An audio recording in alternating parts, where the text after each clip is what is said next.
Hi, everyone. Welcome to Unconfirmed, the show that reveals how the marquee names in crypto are reacting to the week's top headlines and gets the inside scoop on what they see on the horizon. I'm your host, Laura Shin, a journalist with over 2 decades of experience. I started covering crypto 6 years ago, and as a senior editor at Forbes, was the first mainstream media reporter to cover cryptocurrency full-time. This is the October 22nd episode of Unconfirmed. Hi, all. Before we begin, some quick announcements. First, just a reminder that the links for the weekly news recap at the end of the show can be found in my Facebook Bulletin newsletter, which is at laurashin.bulletin.com. There are also a few extra news items in it, plus additional articles on news that is not available on the pod. Be sure to subscribe today. Again, it's laurashin.bulletin.com. Second, my book, The Cryptopians: Idealism, Greed, Lies, and the Making of the First Big Cryptocurrency Craze, is available for pre-order on Amazon, Barnes & Noble, bookshop.org, or any of your other favorite bookstores. Go to bit.ly/cryptopians. That's bit.ly/CRYPTOPIANS and pre-order today. Now on to the show. Tired of your exchange taking 25% of your staking profits? The Avado blockchain computer allows you to stake Ethereum and other crypto at home and keep 100% of the rewards. Go to ava.do. The Crypto.com app pays you up to 8.5% interest on your Bitcoin. Get $25 when you download the Crypto.com app with code LAURA. The link is in the description. Wish you could earn crypto but don't want to spend thousands on hardware? Just download the Nodal Cash app on your smartphone. Visit nodal.io/unconfirmed. That's nodle.io/unconfirmed to start earning Nodal Cash today. Today's guest is PlanB, an institutional investor turned Bitcoin investor and the inventor of the stock-to-flow model. Welcome, PlanB. Hi, Laura. Thanks for having me. Heads up for those of you watching the video, PlanB uses a pseudonym so as to hide his real identity, which is why we are showing an image rather than the video on his side. So PlanB, your Bitcoin price models have done really well over the years, and this week you got even more validation for your projections. In case people are unfamiliar with your professional background, just give us a brief history and tell us how you came to Bitcoin. Yeah, so I'm in traditional finance for the last 25 years. I started in dealing rooms and moved my way up to bank balance sheets, insurance balance sheets, and managing pension balance sheets, mainly in structured finance or risk management functions, or in the investment offices of those firms. So I've seen a lot in the last 25 years, but one of the most interesting things I came across was Bitcoin, and for me that was 2013 that I first read the white paper. I was hooked from the start. And tell us how you came to create the stock-to-flow model and what that is. Yeah, well, one of the things that I missed when I entered the space was a valuation model. For every asset, we have a valuation model for equities, for all the derivatives. Not for gold, by the way. That has the same problem as Bitcoin. There's not really a valuation model, although you can look at the mining costs of gold, and that's what most of the models that were there for Bitcoin were as well. So what I tried to do was make some fundamental case for why Bitcoin has any value at all, because most people were saying, well, there's nothing backing it. Bitcoin is a pyramid scheme or a bubble or whatever. So I sort of started from the assumption that scarce assets like gold and real estate, etc., have more value than less or non-scarce assets. And of course, in the commodity markets, there is this stock-to-flow measure where you can sort of quantify the scarcity of an asset. And I use that known measure to correlate it with the price. First, only with the time series of Bitcoin, so the Bitcoin price over time.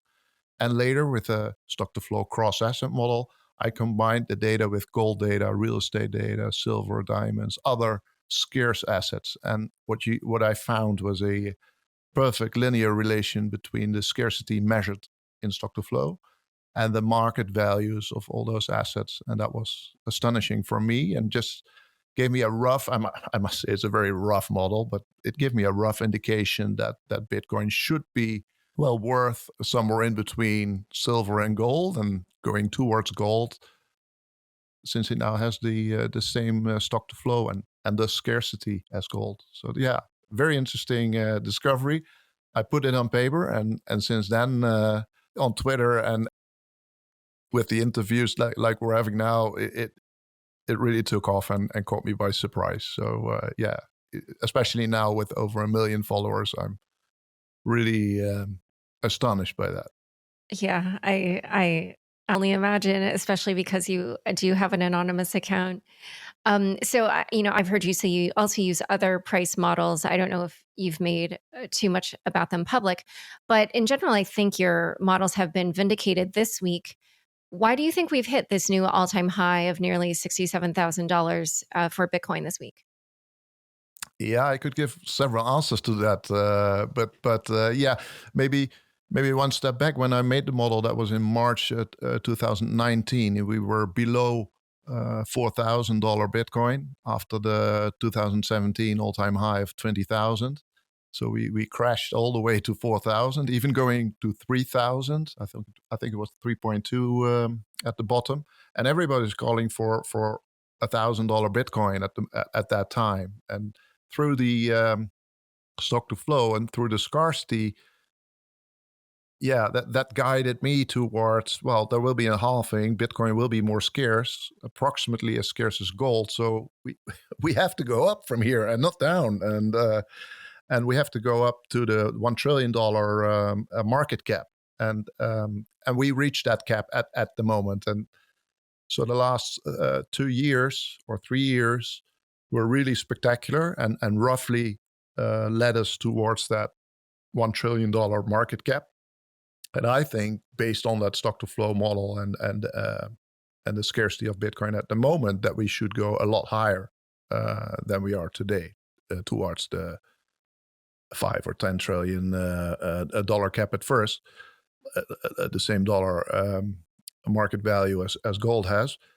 But yeah, more recently, there's of course all sorts of things happening in the macro and geopolitical sphere that caused that were the immediate triggers, I should say, for the rises. And of course, the Bitcoin ETF is one of the things that we have been waiting for a long time to happen, and that came to yeah, that was a reality since this week, and that caused a major upwards movement, I think, in Bitcoin. That helped us a lot. And so, since that was a Bitcoin futures ETF, which I think the community maybe didn't necessarily expect, at least until recently, and has also criticized for saying, it's not maybe as efficient or as good a product as a spot ETF would be. So, why do you think that it affected the price that way? And how do you think it'll affect the Bitcoin price going forward?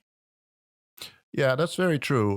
Bitcoin's futures ETF is better than nothing, but it's not as good as a spot ETF. And so I'm already happy with the futures ETF, and I understand it because futures are instruments that the SEC understands.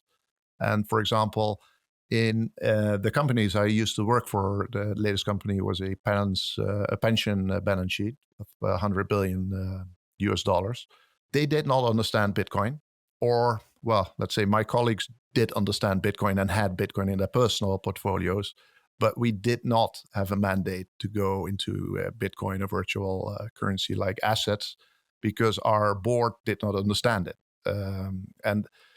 And likewise, the SEC does not understand, I guess, Bitcoin or has to get used to this digital currency world. And futures, and I saw that in my company as well, futures on Bitcoin, that was interesting because they knew the instruments. So a futures ETF, well, yeah, it's a first step, and but it's not as good as a spot ETF. For example, I have been talking about the cash and carry trade before, that there's a huge premium, a contango premium between futures and spot prices. The future Bitcoin price is approximately annualized 10% higher than the spot price at the moment. So a Bitcoin futures ETF would lose that 10% contango premium compared to a spot ETF. And Well, yeah, if Bitcoin goes 2x or 10x, then that 10% is worth it. But on the other hand, it is 10%, and as I used to say, there's a very interesting counter trade to that, to those future ETFs, and that is the cash and carry trade, where you short you buy the spot and you short the future Bitcoin and cash that 10% annually for really low risk. So yeah, I think it's a nice step, a nice first step, but spot for sure is better than futures. Yeah, it's interesting that you said you felt maybe the SEC didn't understand because, the chair, Gary Gensler, used to teach courses on blockchain technology at MIT. I think he understands, but I think he just doesn't trust that they can't regulate the spot markets. And so. Yes. Yeah, he understands this for sure. Gary's a good one. Yeah. All right. So we're going to talk a little bit more about the price action and your models. But first, a quick word from the sponsors who make this show possible. With Nodal Cash, you can earn crypto on your mobile device for free with no hardware to purchase. You just download the Nodal Cash app, turn on your Bluetooth, and start earning. Nodal Cash is private, secure, and easy to earn, whether you're on the go, stuck in traffic, or even while you're sleeping. You can even repurpose your old smartphones to earn Nodal Cash. Visit nodal.io/unchained to get started. That's nodle.io/unchained. Join the Citizen Network to earn crypto on your smartphone 24/7. With over 10 million users, Crypto.com is the easiest place to buy and sell over 90 cryptocurrencies. Grow your crypto with Crypto.com Earn, which pays up to 8.5% interest on your Bitcoin and 14% interest on your stablecoins.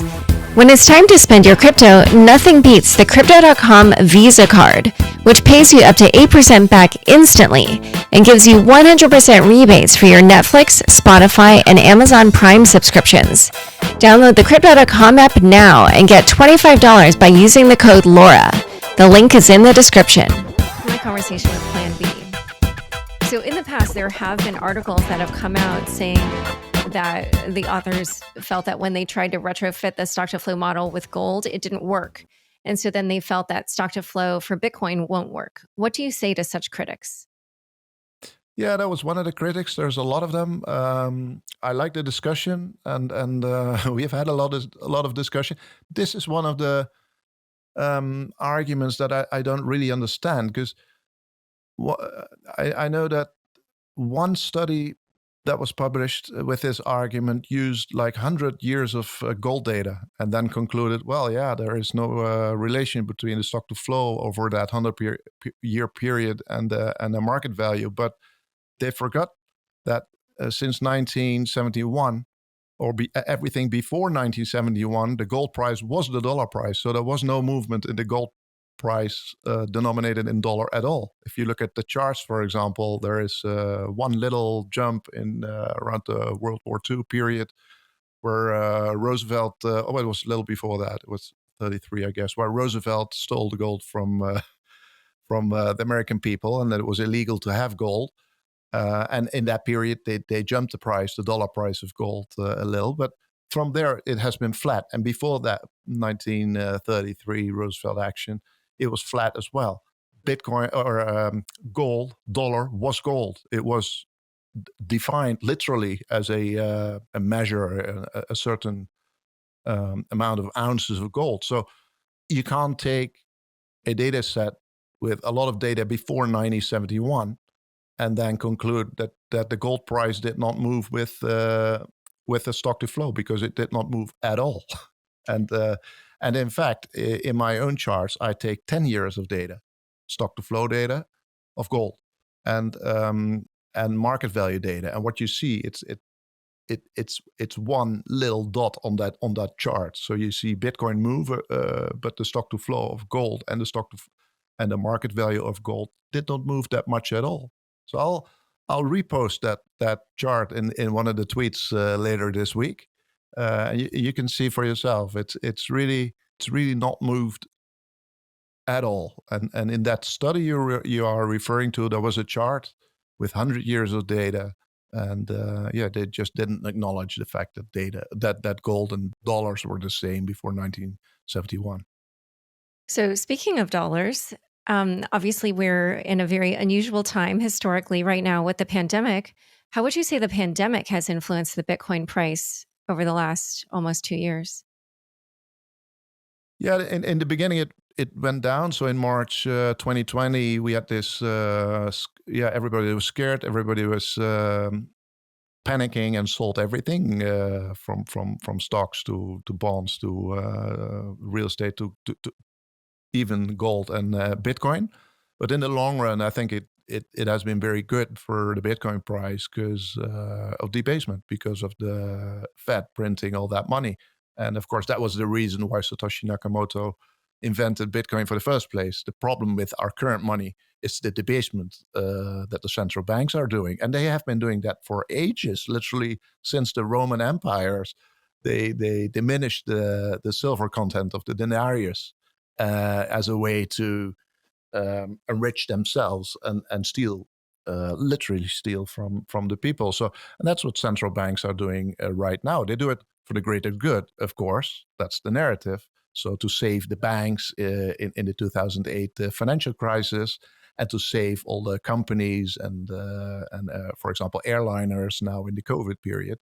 But somebody has to pay that, and it's paid through debasement. Our dollars, the dollars that you and I have in our pockets, um, become less valuable, and we see that in inflation. First, asset inflation, house prices, equity prices, everything of value rises, including Bitcoin, and that's so. So it has been very good for the Bitcoin price, but now it trickles down to energy prices, energy inflation, gas, electricity, etc., and even core inflation. So, of course, central banks have been saying it has been transitory, but we all know it's not transitory. It's here to stay, and it will become worse. So, yeah, those trillions and trillions of dollars. I think it's 8 trillion to be exactly. That the Fed and also the European Central Bank, by the way, is also $8 trillion that they printed.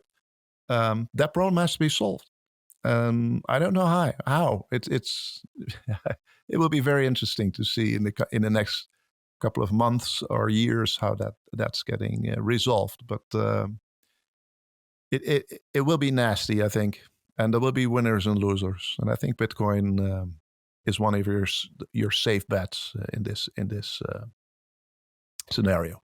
Well, speaking of kind of some of the geopolitical issues, we have seen this big change in the Bitcoin network due to China banning mining there, and also the government just cracking down even more stringently on trading. How would you say that all that has affected the price and will continue to affect Bitcoin going forward? Yeah, China has been a big factor in Bitcoin and especially in mining because all the free electricity in the provinces where the dams were and the hydro energy was available. That was very cheap energy, and of course, it has to be used, and Bitcoin is a perfect use for that. So, I guess at one point, China had 50% of the mining power, the hash rate of the entire Bitcoin network, and then they banned it. They made it illegal, and that had an enormous effect on price. It was April, I guess, this year, April or May this year, and they just switched off half the network, which technically is not a problem, of course, but for the miners that are impacted, it was a very big problem, and their entire business model and investment, of course, were rendered worthless, or at least they had to go to a plan B scenario, which they did. They moved their mining equipment, their hardware to the neighboring countries of China and also to America, of course.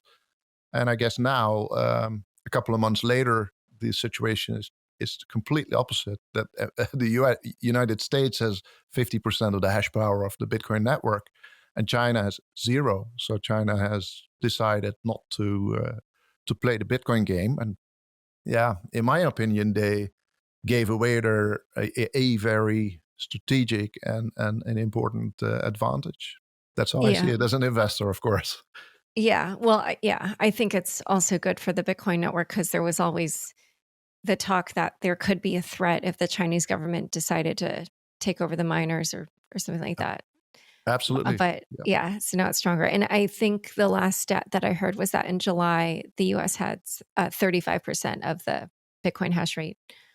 So let's talk about your models for the price of Bitcoin for the next, I don't know, 6 months or so. I did see you say that the floor for November will be 98K, for December, 135K. How are you getting there, and what drivers do you think will bring us to those prices?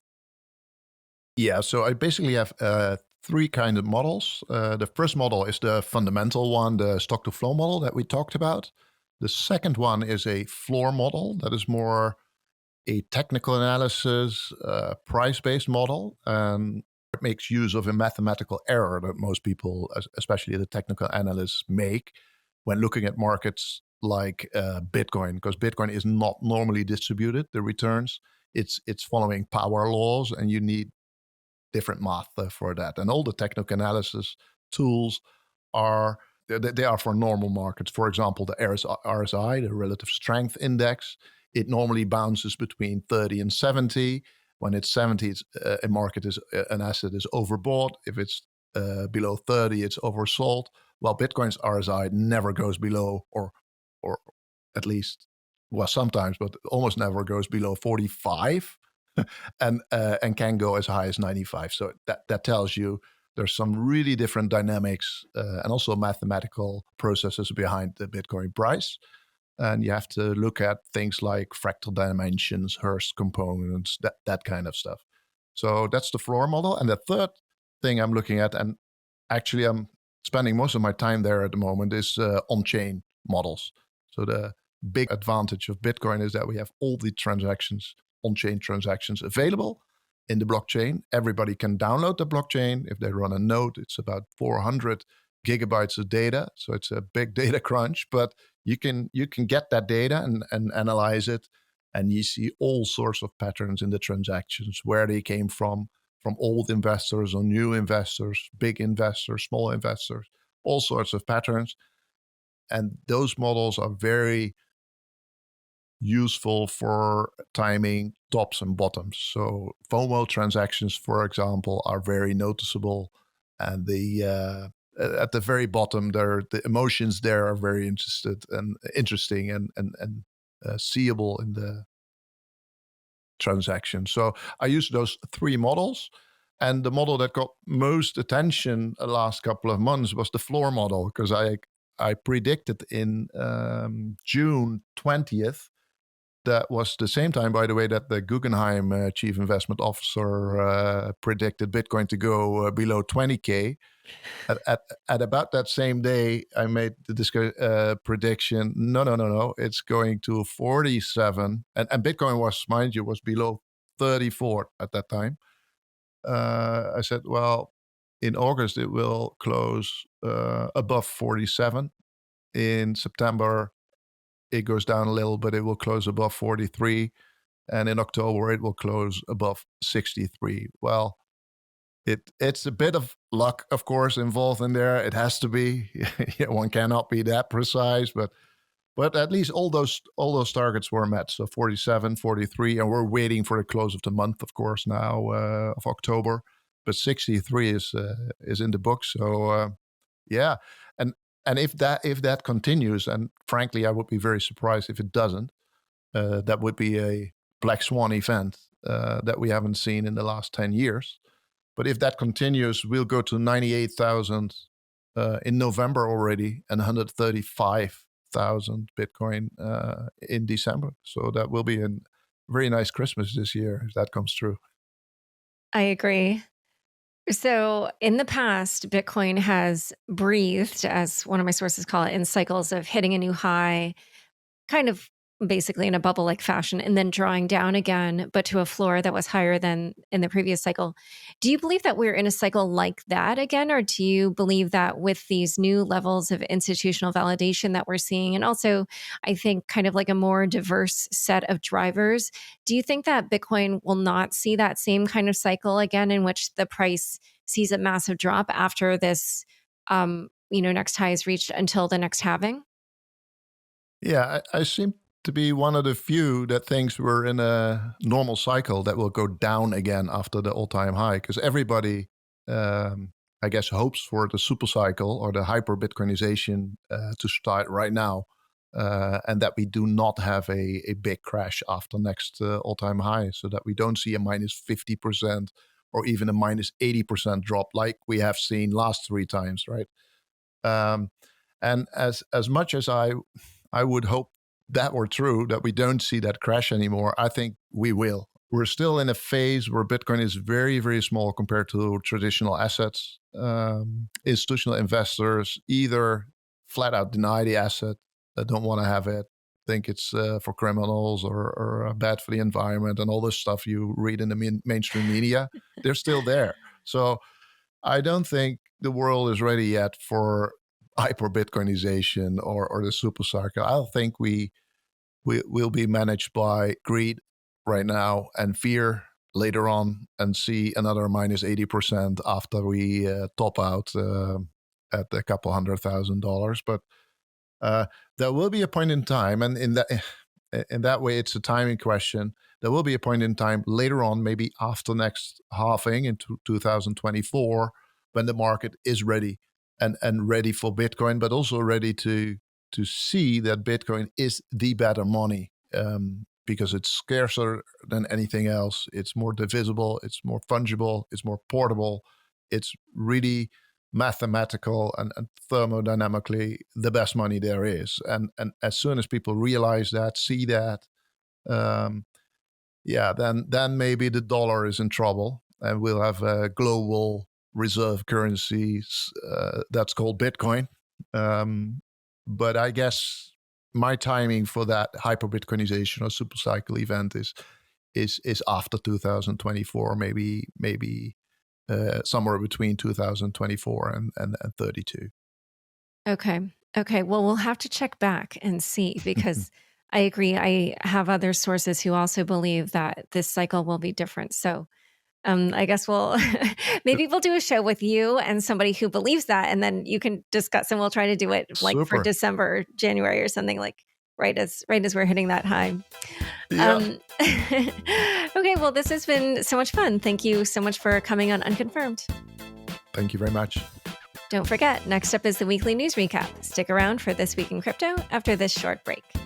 Did you know that exchanges take up to a 25% cut on your staking rewards? But you don't need an exchange to stake. You can run a validator at home. Join thousands of solo stakers, get an Avado device, plug it in, deposit your stake, and earn the full reward. Avado created the best hardware and specific software to stake, and keeps your validator on the latest version through auto updates. One-time investment, 100% profit.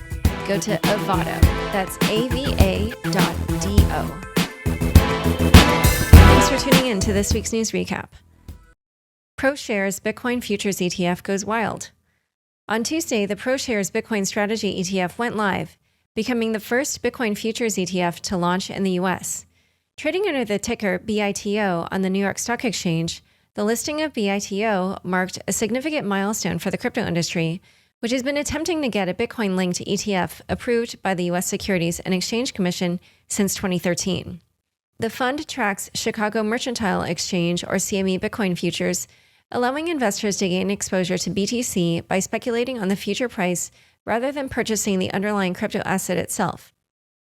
For now, a spot Bitcoin ETF, which would give direct exposure to Bitcoin the asset, has yet to be approved by the SEC.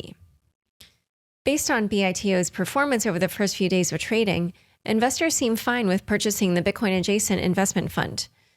BITO saw nearly $1 billion of trading volume on Tuesday, enough to make it the second largest first day of trading for a US ETF, according to Bloomberg's Eric Balchunas. Even more impressively, after closing on Wednesday afternoon, BITO assets totaled $1.1 billion, making it the fastest ETF ever to reach $1 billion. In what Balchunas described as, quote, a poetically apropos moment, BITO broke GLD's 18-year-old record of hitting $1 billion in assets in 3 days. BITO is trading so well, however, that Bloomberg reports it is likely to breach the limit on the number of futures contracts CME will permit it to hold.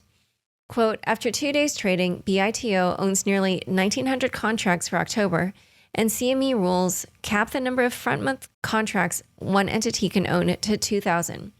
What could help the situation is the next news item.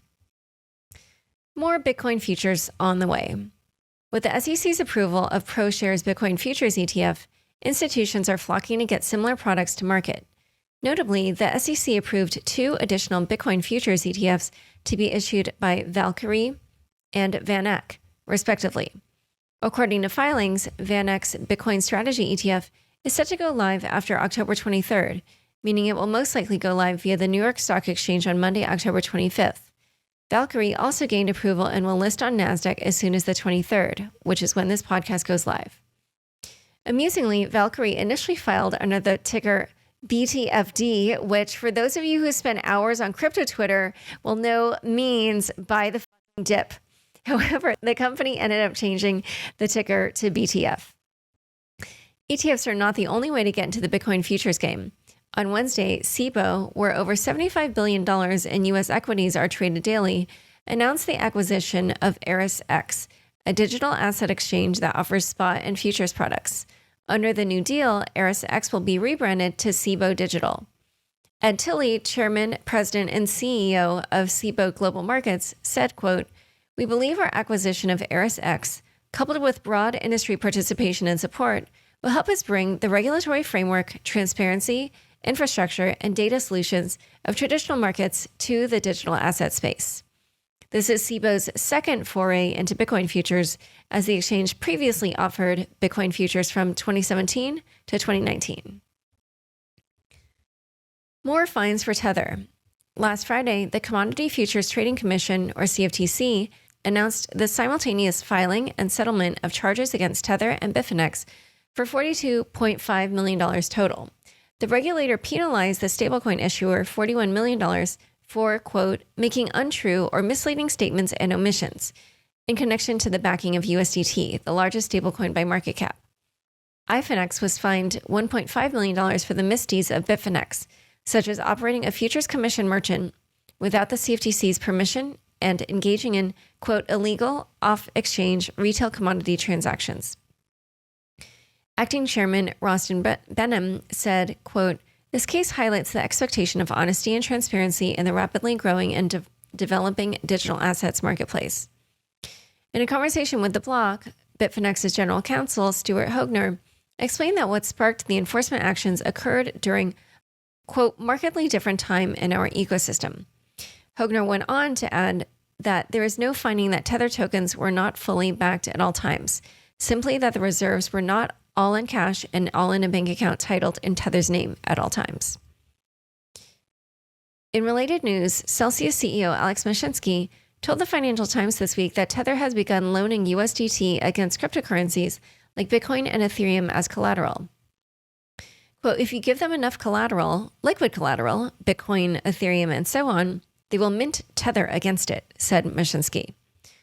Decrypt points out that this conflicts with Tether's legal terms, which state, quote, Tether will not issue Tether tokens for consideration consisting of the digital tokens, for example, Bitcoin.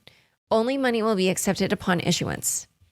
Additionally, on Tuesday, Hindenburg Research announced a $1 million bounty to be presented to anyone who comes forward with what they are calling undisclosed details about Tether reserves. The research firm says it is establishing the bounty due to doubts regarding the legitimacy of USDT's backing. Senators call for Novi to shut down.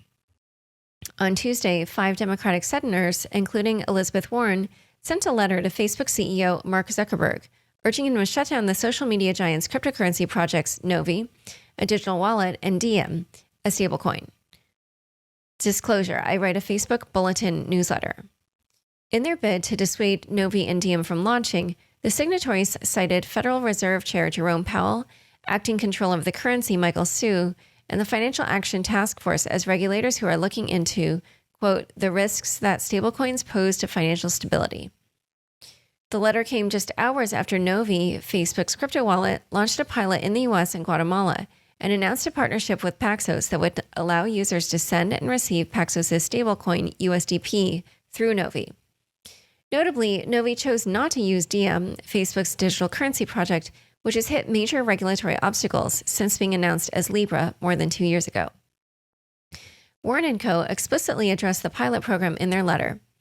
Facebook is once again pursuing digital currency plans on an aggressive timeline and has already launched a pilot for a payments infrastructure network, even though these plans are incompatible with the actual financial regulatory landscape, not only for Diem specifically, but also for stablecoins in general. In addition to citing concerns regarding financial stability, the senators also went after Facebook's history of moving fast and breaking things. Quote, Facebook cannot be trusted to manage a payment system or digital currency when its existing ability to manage risks and keep consumers safe has proven wholly insufficient. We urge you to immediately discontinue your Novi pilot and to commit that you will not bring Diem to market, concluded the senators. In response, a Novi spokesperson told the blog, quote, we look forward to responding to the committee's letter. Next headline. New York State Attorney General calls for cease and desist. New York Attorney General Letitia James directed 2 crypto lenders to immediately cease operations within the state and 3 other platforms to provide information about their activities. The AG did not name the company she is going after, though documents in the release reference both Nexo and Celsius. Disclosure, Nexo is a previous sponsor of my shows. However, Celsius published a blog post this week claiming it has not received a cease and desist order in New York. According to the New York AG's press release, crypto lenders are facilitating, quote, unregistered and unlawful activities by offering interest-bearing accounts, which the regulator believes are securities. The press release states that digital asset lending platforms must register with the state's Attorney General's office before offering any such product to New Yorkers. Cryptocurrency platforms must follow the law, just like everyone else, which is why we are now directing 2 crypto companies to shut down and forcing 3 more to answer questions immediately, said Attorney General James. Time for fun bits. Jack Dorsey almost called Bitcoin's all-time high. On Tuesday, Twitter and Square CEO Jack Dorsey tweeted 705,742. No context, no punctuation, just the string of 6 digits. The tweet sparked a variety of speculation, with many anon crypto accounts lurking in the comments, trying to ascertain the meaning of the seemingly random digits. Luckily, a follow-up tweet by Dorsey cleared up the confusion. Off by 117, he wrote, most likely in reference to how many blocks he was away from predicting Bitcoin's all-time high. By Decrypt's math, this put Dorsey nearly 20 hours off on his prediction, as Bitcoin did not hit its new all-time high above $67,000, according to CoinGecko, until Wednesday morning. You can't make this stuff up.